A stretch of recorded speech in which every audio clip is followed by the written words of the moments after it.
Stop for a second and look at the wallet in your pocket. If it has a Louis Vuitton logo, a Gucci logo, or a Goyard print, you probably paid somewhere between $500 and $800 for it. You think you paid for luxury. You think you paid for the finest materials on earth.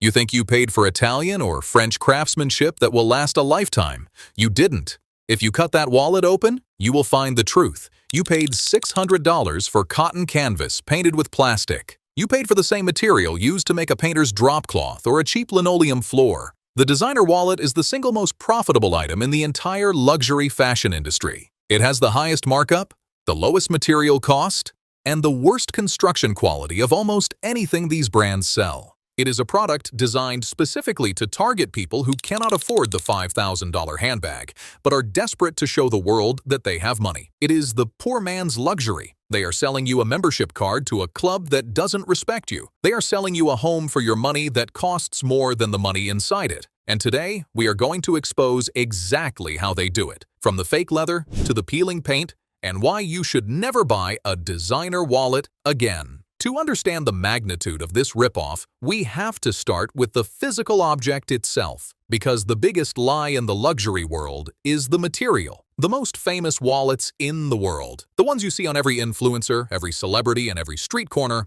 are the Louis Vuitton monogram and the Goyard Goyardine. They are iconic. They are expensive, but they are not leather. They are coated canvas. Let's be chemically specific about what that is. They take a base layer of cotton or linen canvas. This is a cheap, rough fabric. Then they coat it in a thick layer of PVC, polyvinyl chloride, or PU, polyurethane. Then they print a pattern on it. Then they emboss it with a texture to make it feel grainy, like skin. It is, fundamentally, plastic-coated cotton. Historically, this made sense. Louis Vuitton started as a trunk maker in the 1800s. When you are throwing a trunk onto a steamship or a muddy train platform, you don't want delicate leather. You want waterproof, scratch-resistant canvas. It was a utilitarian choice for heavy luggage. But somewhere along the line, they pulled off the greatest magic trick in marketing history. They convinced the world that this industrial luggage material was luxury. They started making tiny pocket accessories out of it and charging leather prices. When you touch a coated canvas wallet, you are touching plastic. That pebbled grain you feel, that isn't the grain of a hide. That is a steel stamp pressed into hot PVC. It is synthetic. It is mass-produced. The raw material cost for coated canvas is pennies compared to leather. A square meter of high-end calfskin from a tannery in France might cost $100. A square meter of coated canvas costs a fraction of that. It is printed in a factory, just like a t-shirt. Yet, if you walk into the store right now, a canvas wallet costs just as much, sometimes more, than a leather one. They have successfully convinced the world that a plastic-coated cotton fabric is a status symbol. It is the marketing equivalent of selling someone a polyester suit and convincing them it's better than silk. But maybe you are smart. Maybe you don't buy the canvas. Maybe you buy the leather versions. You buy the Prada Saffiano or the Michael Kors or the Gucci leather. This brings us to the second scam, corrected grain and Saffiano leather. If you pick up a Prada wallet, it feels hard. It has a crosshatch pattern on it. It feels stiff, almost synthetic. The salesperson will tell you this is Saffiano leather and that it is scratch-resistant and water-repellent. That is true. But do you know why it is scratch-resistant? Because it is coated in plastic. Saffiano leather is a brilliant invention for protecting profit margins, not quality. In the leather industry, the most expensive hides are the ones with zero imperfections. These are called full grain. They show the natural pores of the animal. They are rare and they are expensive. But what do you do with the low-quality hides? The ones from cows that were bitten by mosquitoes, scratched by barbed wire, or have ugly scars? You don't throw them away. You correct them. You sand down the surface of the skin to remove the imperfections. You buff off the top layer of the hide. Then, you heat press a heavy layer of pigment and polymer coating onto the surface. You stamp a fake texture, like the crosshatch Saffiano pattern, onto it to hide the fact that the original skin was garbage. This is the chicken nugget of the leather world. It is real meat, technically, but it has been processed beyond recognition. When you buy a Saffiano wallet, you are buying a cheap, scarred piece of leather that has been heavily corrected and coated. It feels like plastic because the surface is plastic. It will never develop a patina. It will never get softer. It will never smell like rich, old leather. It will just stay hard and plastic-looking until the coating eventually cracks.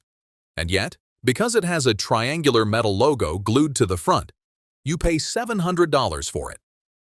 Now, let's look at the construction. Because even if you don't care about the materials, surely the craftsmanship is worth the money, right? Surely these are handmade by master artisans in a snowy village in the Alps? Wrong again. The vast majority of designer wallets are mass-produced on assembly lines, and they use construction shortcuts that are specifically designed to fail after a few years. This is planned obsolescence for your pocket. The biggest giveaway is the edges. Pick up your wallet and look at the side, where the two pieces of material are joined together. On most designer wallets, even the expensive ones, you will see a layer of colored rubbery stuff painted onto the edge. This is called edge paint, or lacquer. It is the cheapest, fastest way to finish a leather edge. You just sand the edge down and paint over it with a rubber compound. It looks smooth and perfect in the store. It looks great on Instagram, but give it 6 months of friction in your pocket. The rubber will dry out. It will start to crack. Eventually, it will peel off in long, worm-like strips. Once the paint peels off, the raw layers of the cardboard, glue, and canvas underneath are exposed. They absorb moisture, they fray, and the wallet starts to disintegrate. Compare this to a real high-end wallet, something from a dedicated leather maker or a super luxury brand like Hermes, which, to be fair, actually makes good stuff, but charges $3,000 for it. A real wallet uses turned edges. This is a difficult, time-consuming process. The craftsman takes the leather at the edge, thins it down with a knife, a process called skiving, folds it back over itself, and stitches it down. There is no paint to peel off. The leather itself forms the edge. A turned edge can last for 50 years. But Louis Vuitton, Gucci, and Prada rarely do this on their standard wallets. It takes too much time. It requires skilled labor. Painting rubber on the edge is fast, cheap, and ensures that you will be back in 3 years to buy another one when yours starts looking like a peeling sunburn. Then there is the horror of the sticky pocket. Open the wallet. Look inside the cash pocket or the card slots. Feel the material. In many cases, it isn't leather. It isn't even canvas. It is a synthetic polymer called PU, or polyurethane. There is a chemical phenomenon known in the vintage luxury world called hydrolysis. If you buy a vintage designer bag or wallet from the 90s, often the outside canvas looks perfect. But when you reach into the pocket, your hand sticks to the side. The lining has melted into a gooey black tar that ruins anything it touches. This happens because humidity in the air attacks the cheap synthetic lining and causes the chemical bonds to break. It reverts to its original chemical state, liquid goo. It is insulting. You paid for a product that is supposed to be an heirloom, but the inside of it literally melts because they wanted to save $2 on lining material. So why do they do this? Why do they sell such inferior products at such high prices? Because of the entry-level economics. In the luxury business, the wallet is the cash cow. It is the most profitable item in the entire store. Think about the logistics. A wallet is tiny. It uses almost no material. In fact, most wallets are made from the offcuts, the scraps of leather left over from making the big handbags. They are turning waste into profit. It takes up no shelf space. It is cheap to ship. And crucially, it has no sizing issues. If you sell shoes or jackets online, people return them because they don't fit. Nobody returns a wallet because it doesn't fit. This makes the wallet the perfect high-margin product. The manufacturing cost of a standard coated canvas designer wallet is estimated to be somewhere between $20 and $40. That includes the canvas, the glue, the stitching, and the box. They sell it to you for $600. That is a markup of 1,500 to 2,000%. It is significantly higher than the markup on their clothing or their handbags. They price it this way because they know exactly who is buying it. The customer for the wallet is usually not the same as the customer for the $5,000 couture dress. The wallet customer is the aspirational shopper. This is someone who wants a piece of the magic but can't afford the main event. You can't afford the $20,000 Birkin. You can't afford the runway coat. But you can stretch your budget to buy the $500 card holder, a product. You are paying for the logo. You are paying for the right to pull that object out at a bar and have people recognize it. But there is another layer to this scam that catches the bargain hunters. The outlet. Maybe you think you can beat the system. You think, I won't pay full price. I'll go to the outlet mall and get a Gucci wallet for 40% off. You are falling for the MFO trap. Made for outlet. Most people assume that outlet stores sell last season's unsold inventory. You think you are buying the same quality, just a year late. You are wrong. Big brands manufacture entire lines of wallets specifically for the outlet. These items were never in the boutique. They were never on the runway. They are made in different factories using lower-grade materials. The leather is thinner. The hardware is lighter. The stitching is simplified to save time. They stamp a high MSRP price on the tag, then slash it by 40% to make you think you got a deal. You didn't get a deal. You paid exactly what that inferior product was worth. You bought a budget wallet, masquerading as a luxury item. And let's talk about the resale value myth. People love to justify these purchases by saying, it's an investment. Louis Vuitton holds its value. Certain handbags hold their value. The Birkin holds its value. The Chanel flap bag holds its value.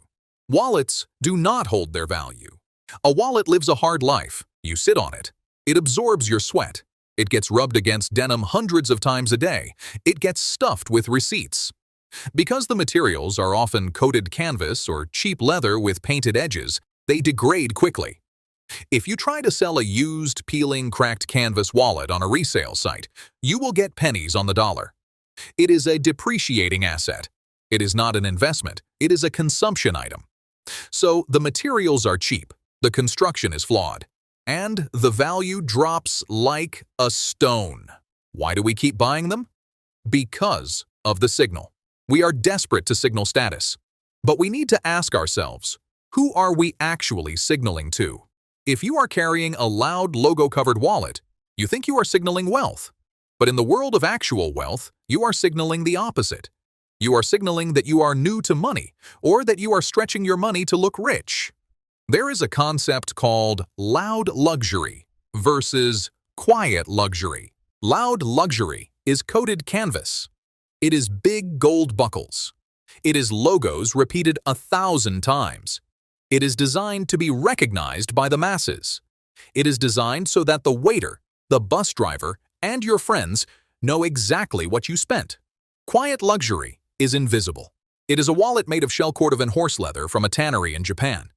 It costs the same as the Gucci wallet, maybe more. But it has no logo. It is just a perfect, shiny, indestructible piece of leather. The only people who recognize a shell Cordovan wallet are other people who know about leather. It is a signal to the insiders, not the outsiders. When you buy the designer wallet, you are buying the loud signal. And the brands charge you a premium for that loudness. They know that the logo is the only valuable part of the object, so they make sure it is plastered everywhere. But there is a better way. If you have $500 to spend on a wallet, you can buy something that is objectively, physically superior in every single way. You should stop buying fashion wallets and start buying leather wallets. The world is full of incredible independent leather workers. You can find a craftsman in the USA, in Japan, in England, or in Italy who will make you a wallet by hand, using the best leather in the world for half the price of a designer brand. Here is what you should look for if you want a wallet that isn't a scam. First, look for full-grain vegetable tanned leather.